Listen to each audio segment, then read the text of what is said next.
The scripture reading today is from the Gospel of Luke, chapter 15, verses 5 and 6, from Jesus' parable of the lost sheep. When he has found it, he lays it on his shoulders and rejoices. And when he comes home, he calls together his friends and neighbors, saying to them, "Rejoice with me, for I have found my sheep that was lost." And from the book of Romans, chapter 12, verses 2 and 3.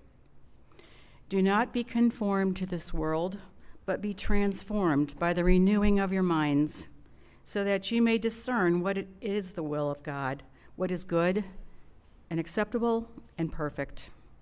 For by the grace given to me, I say to everyone among you, not to think of yourselves more highly than you ought to think, but to think with sober judgment, each according to the measure of faith God has assigned. This is the word of the Lord.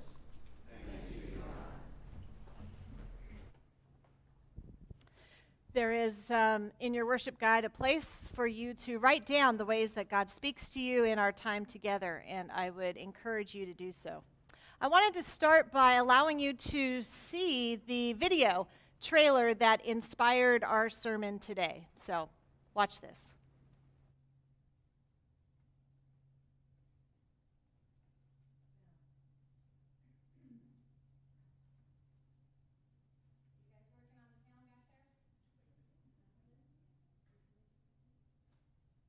Practice. What if our faith is simply in need of restoration?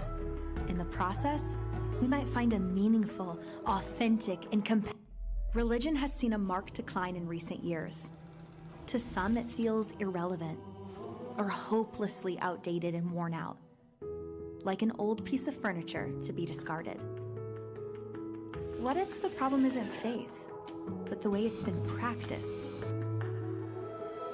What if our faith is simply in need of restoration? In the process, we might find a meaningful, authentic, and compelling faith, one that enriches our lives and positively impacts our world. Join us beginning April 6th and 7th for a 3-week series of messages as we explore what it might look like to reconstruct and restore our faith.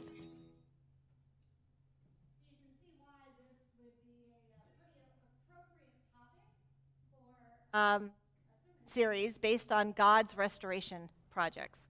So faith, as described by the Hebrew writer, is the assurance of things hoped for and the conviction of things not seen. Well, if that's true, then it seems like we are not very assured of what we hope for these days, and we are less convicted of what we do not see. Religion is on the decline. We know that. I think the figures that really stood out to me is that in 1999, there were 70% of American people said that they belonged to some kind of a faith community. And 24 years later, in 2023, that number dropped to 47%. So less than half of our population says they belong to a faith community. 40 million people who were a part of a faith community, maybe they were raised in it or a part of one in some way, now say they no longer participate.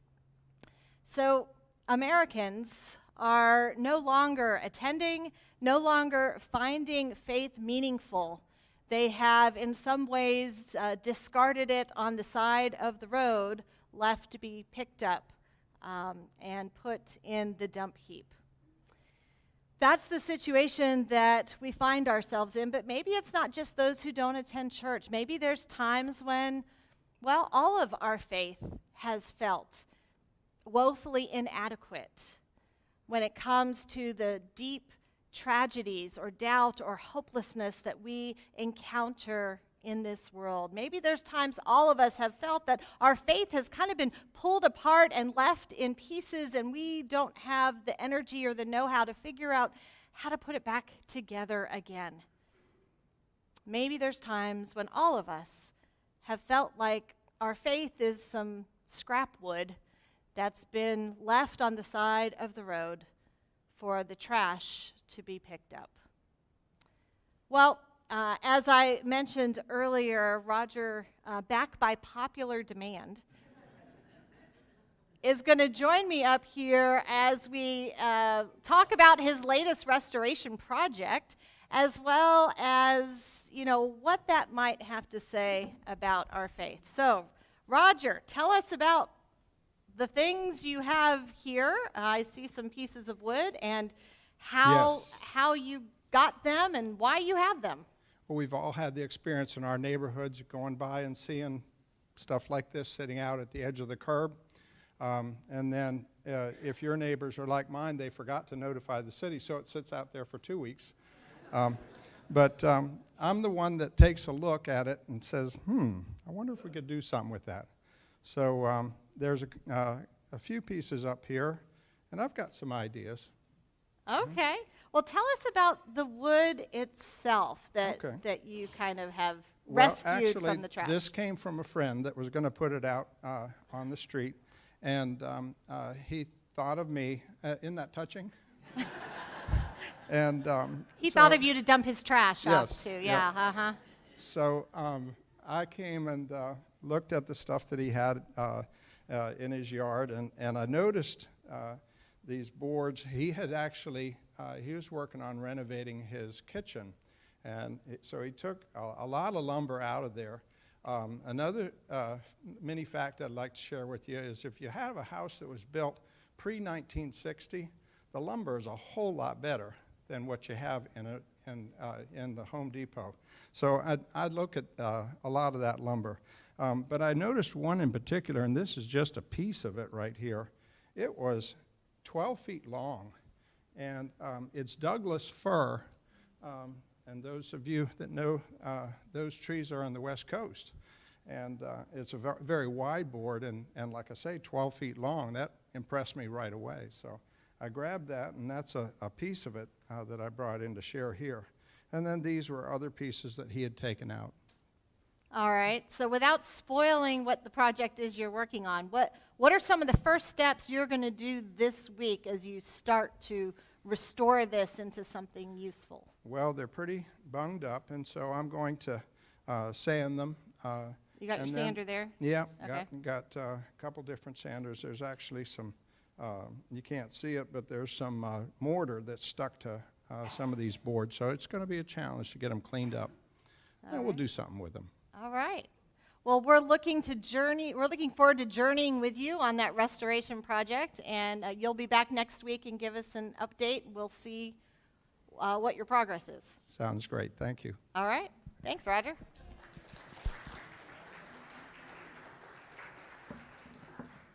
So what do they say? But wait, there's more? So these pieces of wood, that was left out for the trash, today we're going to allow that to symbolize faith. Maybe sometimes your faith, maybe sometimes the faith of your neighbor or family neighbor, or at the very least, it seems like 50% of the faith or lack thereof of Americans today. And we're going to ask ourselves, what would it look like for this to be restored? What does it mean to have a compelling, authentic faith that enriches our lives and impacts this world? What might that look like? Well, let's start with some of the reasons why people have left particular faith communities. There was a survey that was done with 5,500 people who had left their faith community and said they would no longer be participating in it. And as they did, they were asked by this polling company, the Public Religion Research Institute, and here's some of the reasons that they said they left. 67% stopped believing what their religion taught them, so they had questions or doubts, and ended up leaving. 47% said the church's negativity against the LGBTQ community. 32% said church is bad for my mental health. Can you imagine? A third of the people who left their faith community said, it's not good. It's not good for my mental health to be a part of this community. 31% cited the clergy sexual abuse scandals. Most of those were from the Catholic tradition. And 32% cited the church's polarizing politics. I look at this survey, and I am both heartbroken and hopeful at the same time. I'm heartbroken that so many people have had to experience this and go through it, and that this was their experience of a faith community. But I'm also hopeful because notice what is not here. No one said, I don't believe in God, that I don't agree with the teachings of Jesus.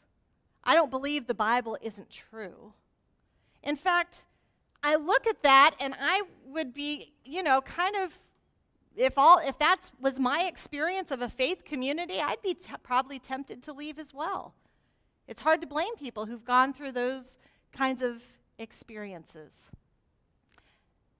So none of those are really core or essential to what the Christian faith is really all about. It's both heartbreaking and hopeful. Hebrews says, faith is the assurance of things hoped for and the conviction of things not seen. Faith kind of ebbs and flows. It comes and goes. It increases and decreases. It's almost like an organic living thing that happens. In fact, I kind of think of it as a spectrum. You have faith on one end, and you have doubt on the other. And in between, can we show that on the spectrum, please? Thank you. Faith and doubt. And so sometimes maybe we're 80% faith and 20% doubt, and maybe sometimes we're 40% faith and 60% doubt, but we're somewhere on that spectrum. And what it means is that these are not contradictory. They go alongside each other, faith and doubt together. They're not opposites. In fact, we'll get to, in a few moments, we'll talk about how doubt can actually lead to a stronger faith.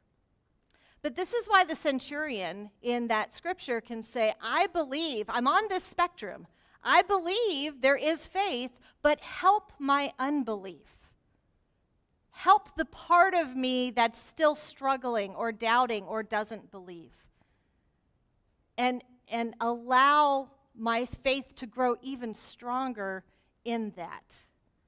Faith and doubts can coincide together. So faith is not just this one-time event that you have it and that's it and you check it off the box and you're done. But faith is this ever-evolving, sometimes growing, sometimes shrinking, transforming, organic presence in our lives that shrinks and thrives depending on our season in life and what we're going through and the struggles and the joys that we face together. And maybe that's why in Luke, Jesus talks to his disciples, and as they're talking, the disciples say, Lord, increase our faith. Of course they had faith. They had given up everything to follow Jesus. They were on that spectrum, but they wanted to move closer to the 100% faith end. So they said, increase our faith. And notice what Jesus says in response. He says, if you had faith the size of a mustard seed, you only need a little bit. Mustard seeds are really small. Then you could say to this mulberry tree, be uprooted and planted in the sea, and it would obey you. It reminds me of that phrase, a little dab will do ya. God doesn't require massive amounts of faith, doesn't require it for it to be perfect and fully formed so that you have no questions at all. You just need a little bit of faith, and God can work with that to move trees, to move mountains, to move people, to move hearts. So we don't have to have it all figured out. And it's okay to have doubts and questions, but you may know of churches, at least I know of churches, where doubts and questions are forbidden. That it's a sign of weakness, it's a sign of lack of faith, how you're not a good Christian if you question. But doubt is not the enemy of faith. Doubt can actually be a pathway to a stronger faith, because when you have doubt, if that leads you to studying and researching and learning and growing, then in the end, your faith could be even stronger than it was before. That's why our minds and our intellect is a part of a restored faith. Because it's as we learn and study that our faith can actually grow stronger along the way. Jesus himself said that we are to love the Lord your God with our hearts, with our souls, but with our minds. Have you ever thought about that before? How do you love God with your mind? And the Greek word actually means to think something through. In other words, critical thinking. Love God with your critical thinking. It's not something that we hear very often. And yet, Jesus said, to do that. So we wrestle with our doubts and we seek answers to these questions that we have in our lives. And we engage our brain as we pursue faith, as we pursue loving God. Our mind is a part of that. I'm reminiscent of my childhood public service announcement. You guys might remember this. The mind is a terrible thing to waste. Remember that? It's true in the spiritual life as well. So when we engage in critical thinking, God can use that to reconstruct, to put back together again, to restore our faith. Because let's face it, our brains are hardly able to comprehend the complexity of who God is and how God is at work and what it is that God is specifically wanting us to be and do, and what God's will is. We certainly have scriptures and we have the Holy Spirit and we have clues, but we can't wrap our minds around that. In fact, if you meet someone who says they have God all figured out and they know exactly what God is all about, I have a feeling their God might be a little bit too small, because God is bigger than our containers and than our human brain can really comprehend or imagine. And God is not glorified by quick fixes and easy answers and superficial theology. And there's a lot of it out there. There's preachers that will tell you that if you just have enough faith, or if you just give X amount of money to their particular church, then you will be blessed with finances, or all your prayers will be answered. There are preachers who will tell you that if you were a real Christian, then you would vote a certain way. There are preachers that will tell you that certain people who have lived on this earth or are living on this earth are just like God and should be followed like God. There are preachers that will tell you, don't question me because I know everything. There are preachers who will engage in sexual abuse, preachers who are out to only line their own pockets. Preachers who will offer you the Kool-Aid that leads to death. None of that is of Jesus. That's not biblical. That's not what Paul or the prophets wrote about or preached about. And so we are invited to use that critical thinking to evaluate when we hear this kind of teaching, when we see these kinds of social media posts, to stop and engage our minds and evaluate that in light of what do we know about Jesus? What do we know about the entire scriptural witness? What do we know about a God whose very nature is love? And as we do that, we begin to understand what is of God. In a world that uses God for their own political, economic, or social purposes, that's not a faith that is of Jesus. That is not the kind of faith that we are called to. And so the only one we follow is Jesus Christ. He is our King. And the kind of kingdom he preached was very different from what we see in this world. It's the kind of world that we want to engage in and work for, so it will be a little more here on earth as it is in heaven. That's what we are aiming for, and this kingdom of Jesus had nothing to do with money. It had nothing to do with cruelty and hatred and violence. It has nothing to do with a country. The kingdom that he preached had to do with love and sacrifice and humility and living the kind of life that he lived. That's the religion that we believe in, and that's the God that we follow through Jesus Christ. Do not be conformed to the world, but be transformed by the renewing of your mind. You know, throughout the 25 years that I've been a pastor, I've had from time to time people pull me aside and say, "Hey, Chris, can I talk with you?" Sure. They say, "Help me understand something. You're a smart woman. You've been to Ivy League schools, you've got a master's, you've got a doctorate. How is it that you really believe in this faith stuff? How is it that, you're smart, you're well-educated. How do you believe in God?"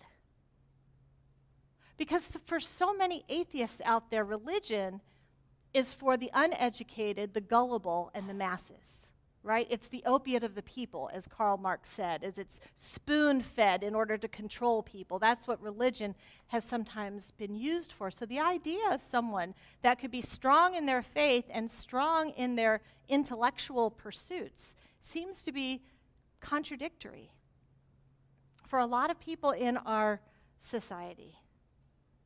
And I think that's why I love the Presbyterian Church so much, because we have a long heritage, a long tradition of valuing our minds, of saying we need to engage our minds in critical thinking, the theological questions that lead to a deeper faith.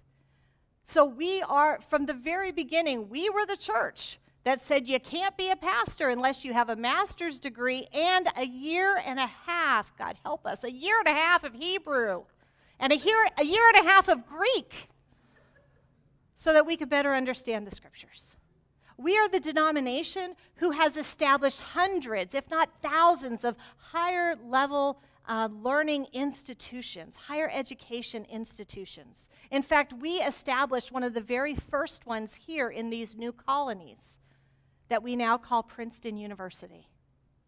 And even now, today, the seal of Princeton, at the top of that shield is an open Bible that says Old New Testament. And the motto in Latin kind of around the shield says, let me get this Latin right. Under God's power, she flourishes.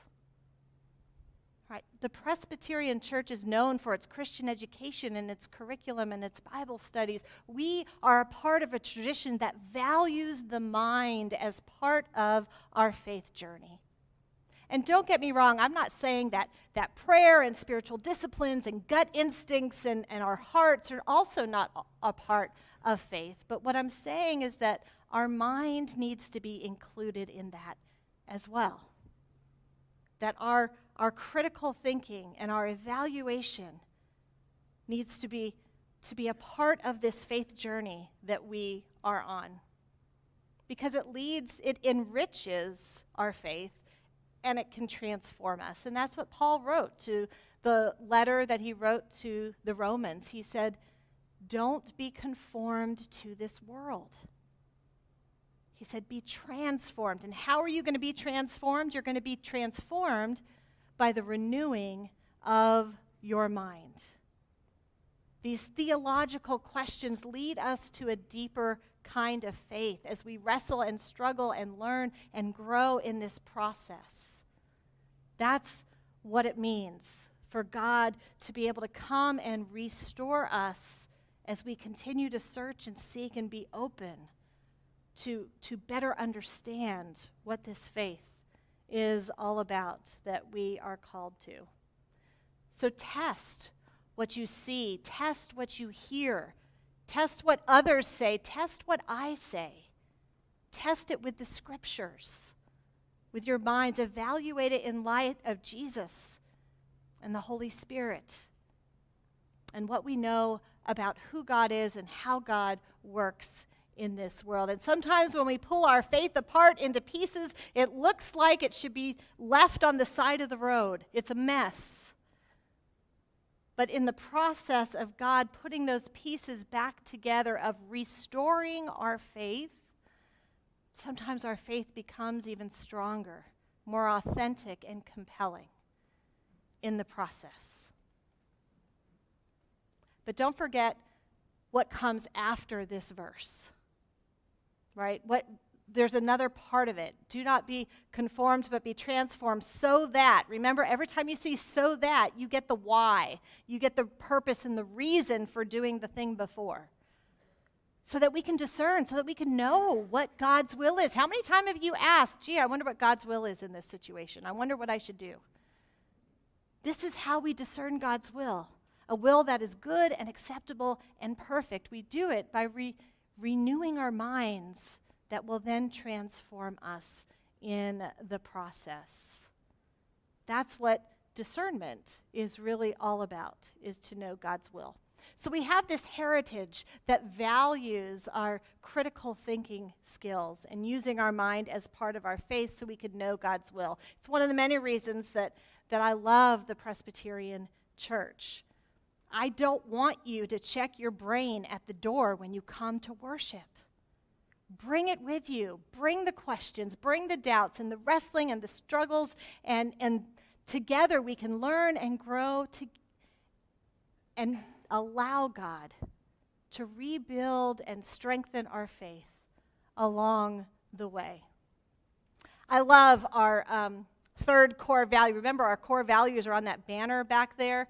But I've highlighted the third one and had them put it on the screen. And I'd like for us to read our third core value together. Striving to grow in our faith. That's what we have said is a core value in this church. That we don't want to just settle with, well, we have faith and that's it. But we want to grow. And the way we grow is we join together in life groups, and we join together in Bible studies, and we join together with others, and we use our personal devotional time in order to grow in our faith, oftentimes by using our minds in the process. The disciples asked for their faith to be increased. Paul said that we are transformed by the renewing of our minds, and Jesus says, love God with all your mind. In a country where 67% of the 40 million people who have left their faith community said that they left because they could no longer believe what was taught them, because they needed space to be able to work it out for themselves and question and wonder. I'm thinking a church that allows that kind of space, a church that values that kind of thinking about their faith, is a place where those people would feel welcomed and where God can work to restore their faith. I believe KGPC is that kind of a church, a place where everyone is welcomed wherever you are on your faith journey, or maybe you haven't started yet, where people who might be atheists or agnostics can come and feel like they can be a part of it, and they're not going to have something crammed down their throat in the process. That there's space for us to think and question and grow and struggle and wrestle together about what it means to follow. It's a place where we share our understanding of what the truth is and then invite the conversation as part of it. Because that's the kind of place we all need sometimes. Because we all experience a faith that has been torn apart and left on the side of the road. So may this be a place that God starts to put those pieces back together again as you open and use your mind to be transformed and discern and do God's will in the process.